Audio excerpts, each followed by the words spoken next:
Hello, true duelists. My name is Craig Fee, and as always, welcome to the Yu-Gi-Oh! Update. Yes, welcome to the Yu-Gi-Oh! Update, the one where I ask you to subscribe at the end of the video after most people have stopped watching, and where I'm currently sick and don't want to do this, but I do want to do it. I just don't want to. You get it. You get it. You're a real one. This past weekend was the last one before 3 prominent YCSs are all set to take place on the same weekend to celebrate the 250th YCS. So, before players head off to London, Los Angeles, and Bogota, let's take a look at regionals and events from this past weekend and see what the format is all about. This chart here, courtesy of Septo360, shows a list of topping deck lists, and we know what the format's about. It's been quite a few weeks now. It's pretty well settled. You've got exactly what it is you'd expect. Kashtira and Sprite are Power of the Elements tier decks. And yes, I'm aware that, Cash is more Dabble and Photon, but you get what I'm saying. The Power of the Elements tier decks are, of course, the two most represented. More notably than that, MathMech showed itself to be above both Branded and Labyrinth. MathMech does have a decent-sized following, of course, and was hyped up as being playable before Full Power Sprite and Tier Limits came into the format, so it's not too shocking that it is seeing success at this point. Most notable in my eyes is that Labyrinth is not really that surprising to see it kind of slipping, because it's probably the easiest to side for of just about any of these decks.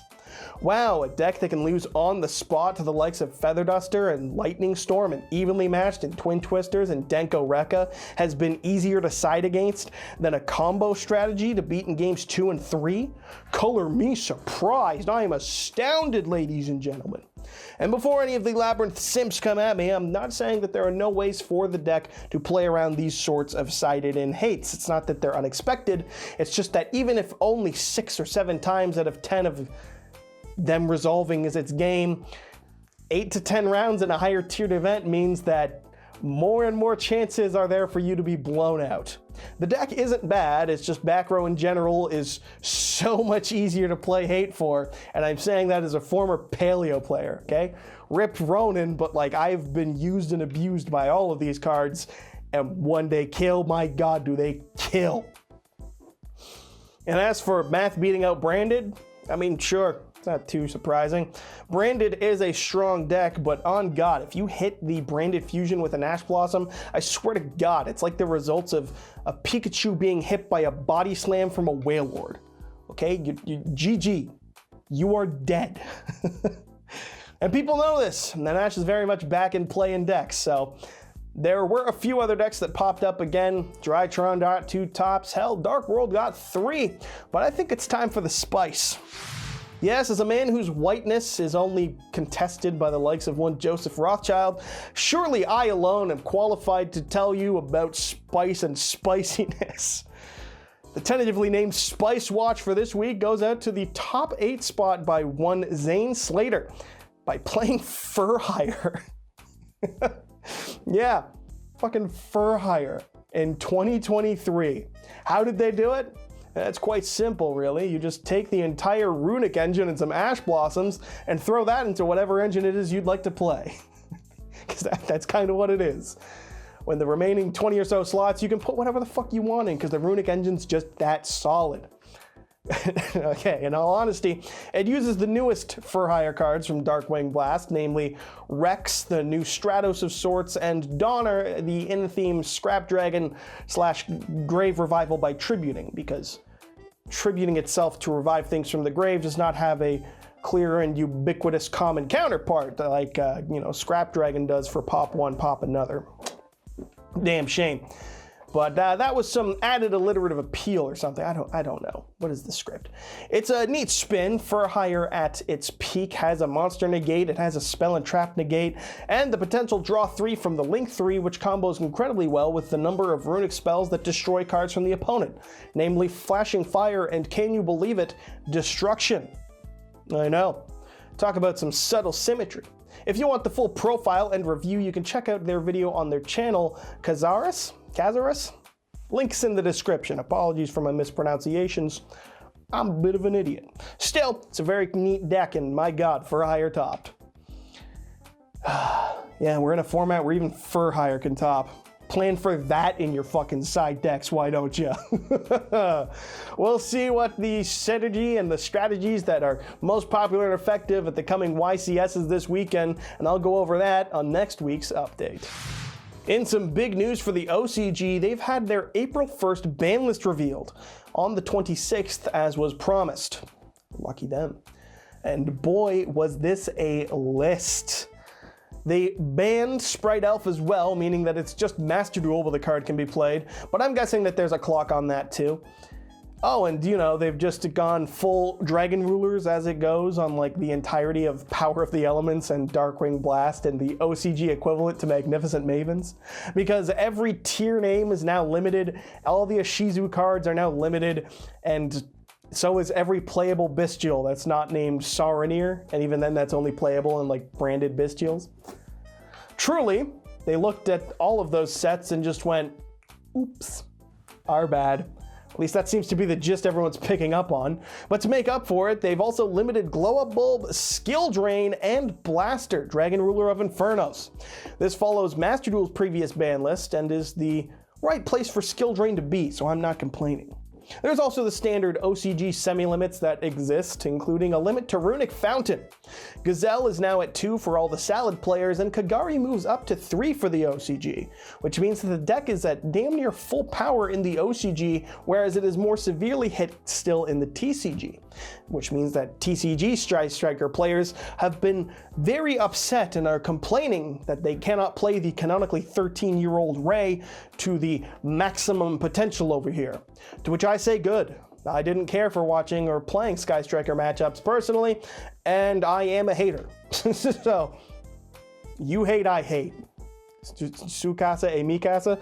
I can't. More importantly, I shouldn't. What else is there to say? We'll likely see Blaster come back to one in TCG land as well, and Bulb can realistically come back since Hulk is dead. I've also heard murmurs that this is signs of the legendary, combining of ban lists in both the OCG and the TCG, which I do not want to have happen at all. For one, I enjoy that it helps highlight the differences between OCG and TCG mentality, offers a look at how banning things like Colossus is either needed or not, or whether or not Cyframe Gamma needs to be hit, because both regions have had different takes on both those cards. It also allows for people to arrogantly comment things like OCG players are better because... Honestly, if I had to guess, I think they just say OCG better because Japan. I don't think they actually understand whatever it is the fuck they think they're saying. I think they just go, oh, Japan, and they just yum it up. I'm not even gonna say sorry, not sorry. I think that is my take, my opinion. Okay, I think that makes them dumb, but I respect them for showing that I can think of them as dumb openly.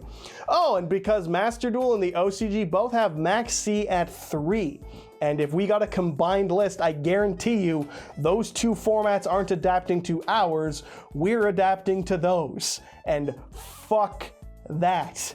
I prefer my games without bugs. Is that a brave thing to say? Apparently in 2023, so no thanks. In other OCG news, they've also announced the name of their next core set to be released after Duelist Nexus.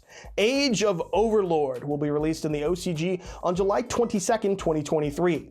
As of yet, that's all we really know about the set, unless you count the statement, "will have cards for old and new themes" as information. Yes. The set will contain cards in the set to release cards. I, for one, was blown away. Groundbreaking stuff. I wasn't prepared for it at all. We are still waiting, of course, on reveals from Duelist Nexus as I am filming this, so it'll be a minute before we get any more information on the set, I imagine. But you can at least know the name and speculate as to what it will pertain, because it's the Age of Overlords. Psychic Overlord? Dragon Overlord? Anime Girl Archetype 312 Overlord? We'll find out. Also this week, coming as great shock to all 4 of its players, Yu-Gi-Oh! Cross Duel, a game I've never really talked about or looked into, has announced that it is ending its services on Monday, September 4th, 2023. For reference, it was released in July of 2022, meaning it really only lasted like a year. I have no idea what this game was, how it was played, or anything else about it, but now I don't ever have to worry about understanding it. From what I'm told, this was a gacha game that required far too much money and battery life to reliably play, as it was only playable on your phone. And I'm astounded. The money grab, battery drain game number 6812 didn't succeed. I am truly shocked. It's almost like this game was, if nothing else, in direct competition with another online Yu-Gi-Oh game that could be played on your phone, where you can put money into it to get gems, and then instead of watching Neos's ass cheeks or whatever the hell it is I always see people tweeting about, you could instead play Yu-Gi-Oh. Shocking, I know. In some good news, Yugipedia is back up and running. Kinda. The site can be accessed again, although public editing has been disabled while they sort out exactly what it is needs fixing and how to best go about it.